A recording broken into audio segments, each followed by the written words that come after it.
आपलं स्वागत करते। आता पाहूया बातम्या विस्ताराने।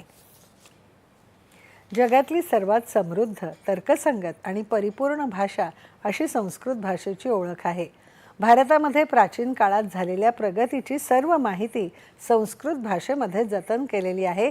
त्यामुळे संस्कृत भाषेचं संवर्धन आणि जोपासना गरजेची असल्याचं प्रतिपादन मुख्यमंत्री देवेंद्र फडणवीस यांनी केलं। ते नागपूरमध्ये बोलत होते।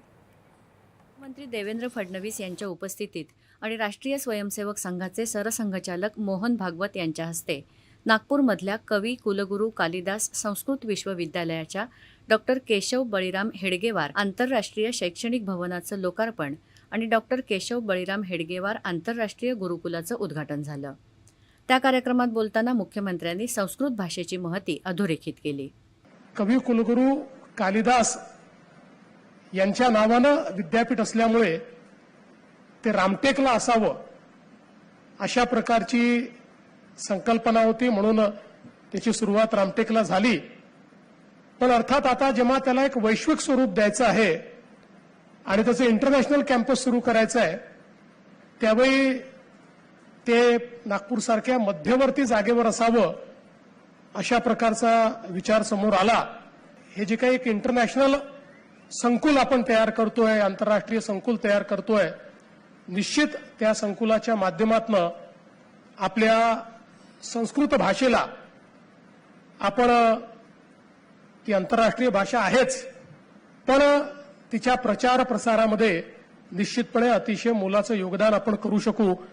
संस्कृत ही सर्व भाषांची जननी असल्यानं तिला राजाश्रय मिळाला पाहिजे असं मत भागवत यांनी व्यक्त केलं। तसंच संस्कृत भाषेला लोकाश्रय मिळवून देण्याची जबाबदारी नागपूरच्या संस्कृत विद्यापीठावर आहे असंही ते म्हणाले। संस्कृत घरोघर पोहोचणे, त्याचं संभाषण होणे, हे जर आपण केलं, कारण हे तर बरोबरच आहे की या संस्कृत भाषेचा विकास आता सुरू झालेला आहे पुन्हा, आणि त्याला राजाश्रय पाहिजे।